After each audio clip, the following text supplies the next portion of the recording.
History rarely knocks on the door before it enters.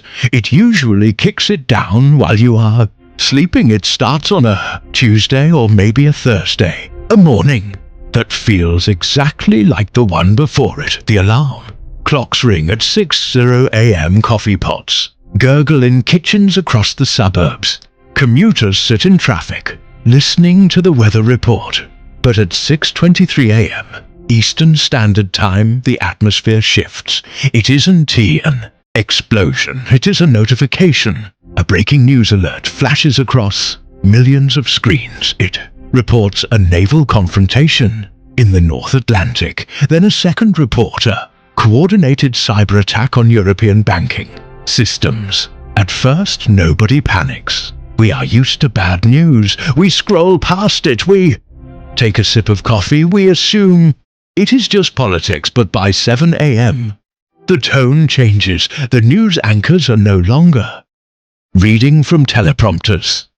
With practiced rhythm, they are stumbling. They are touching their earpieces, listening to producers who sound frightened. Then comes the sound. It isn't a siren outside. It is in your pocket, the emergency alert system, that harsh, jarring buzz that overrides silent mode. Usually it is a weather warning or an amber alert. Today the text is different.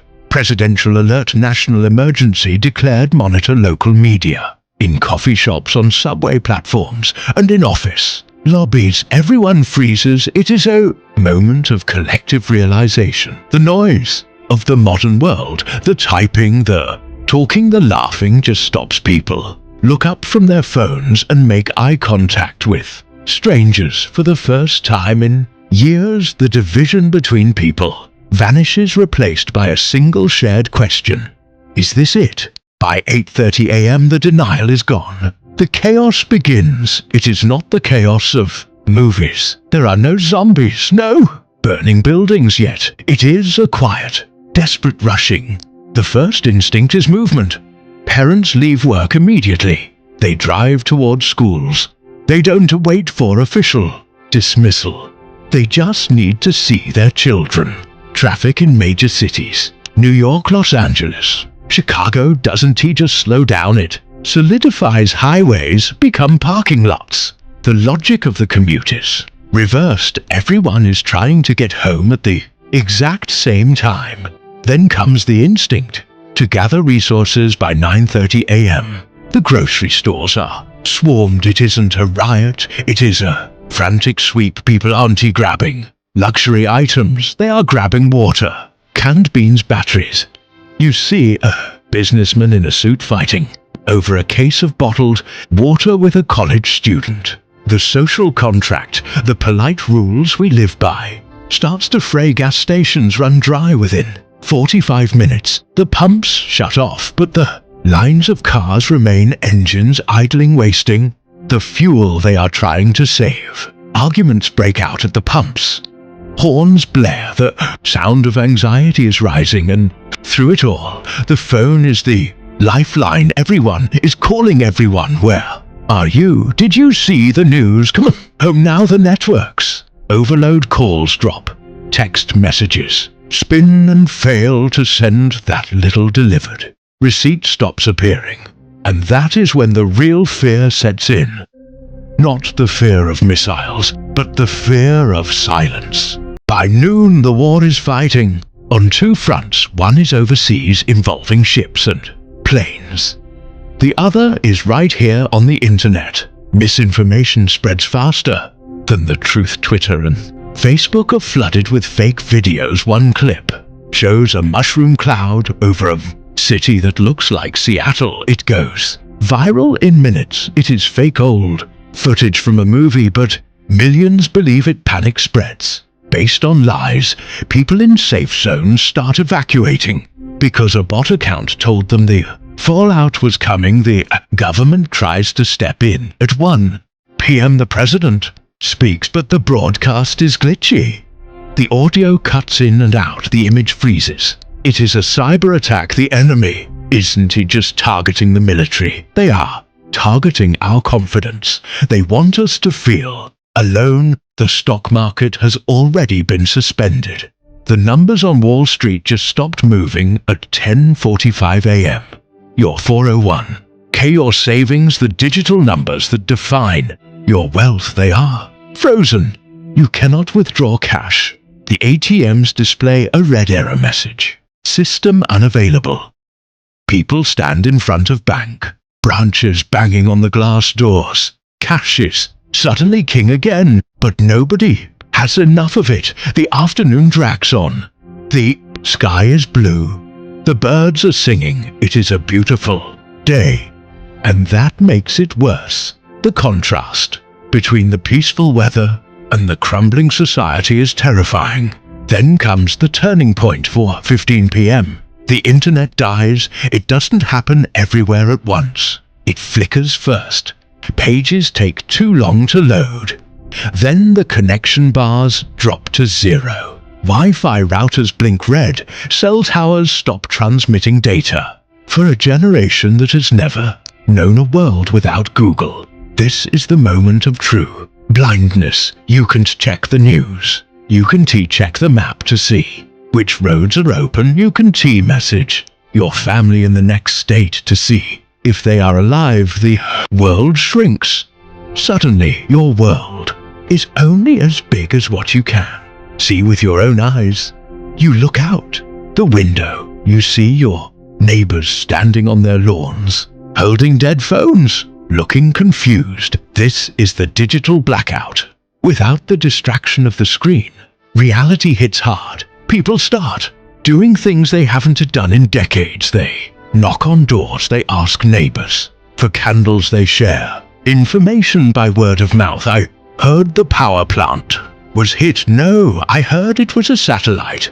Weapon rumors become the new news. By 6:00 p.m. the sun begins to set, and as the natural light fades, the artificial light doesn't replace it. The power grid begins to buckle. It isn't a total nationwide blackout, but a rolling failure. The lights flicker in the suburbs, then they go out. The hum of the refrigerator stops. The street lights stay dark. The only light comes from the headlights of cars stranded on the highway and the glow of flashlights in living room windows. Nightfall on the first day of the Winter War is the darkest night anyone has ever seen. Cities that usually glow with light, pollution, New York, Las Vegas, Miami, are dim shadows against the stars inside the homes. The mood is heavy. Families gather in the living room. They don't sit in separate rooms watching separate shows anymore. They sit together. They bring out the old AM/FM radios, blowing the dust off them. They turn the dial, searching through the static. Cush. Finally, a voice cuts through. A local emergency broadcast. It tells people to stay inside, to ration water, to remain calm. But it is hard to remain calm in the dark. Every sound outside is amplified. A car door slamming sounds like a gunshot. A plane flying overhead. Is it ours? Is it theirs? Nobody knows. Children ask questions that parents cannot answer. Will we go to school tomorrow? Is the internet coming back? Are we safe? The parents lie. They say, yes, we are safe. They say it because they have to believe it. People sleep in shifts. One person stays awake watching the street while the others try to rest. But sleep doesn't come easily. The silence is too loud. The isolation is too heavy. The United States, a nation defined by its noise, and its constant motion, is completely still. Then the sun comes up. Wednesday morning arrives. The light hits the trees just like it did yesterday, but the world it reveals is different. The frantic energy of the previous day is gone. It has been replaced by a somber resolve. People walk out onto their porches. The cars are still jammed on the highway, abandoned by drivers who walked home. The shops are closed. There is no coffee brewing because there is no power. There is no morning news because the TVs are blank. But look closely. You see a neighbor sharing their firewood with the family across the street. You see a group of teenagers organizing a community watch. You see people trading food, a bag of rice, for a bottle of propane. The systems. We relied on the banks, the internet, the government logistics. They failed us in the first 24 hours. They broke, but the people did not break. The shock has worn off and the survival instinct has kicked in. We realized that the war isn't just happening over there, it is happening here in the way we live. The first day of World War III ends not with a nuclear bang, but with a quiet understanding. The easy life is over, the convenient life is gone. As Americans look at the sunrise on day 2, they realize that the only thing they can truly count on is each other. The uncertainty remains, the fear is still there, sitting in the pit of the stomach, but as the sun climbs higher, the nation takes a breath. We survived the first. One day now, we prepare for the rest. If you found this eye-opening, make sure to subscribe and let me know what topic you want next. See you in the next one.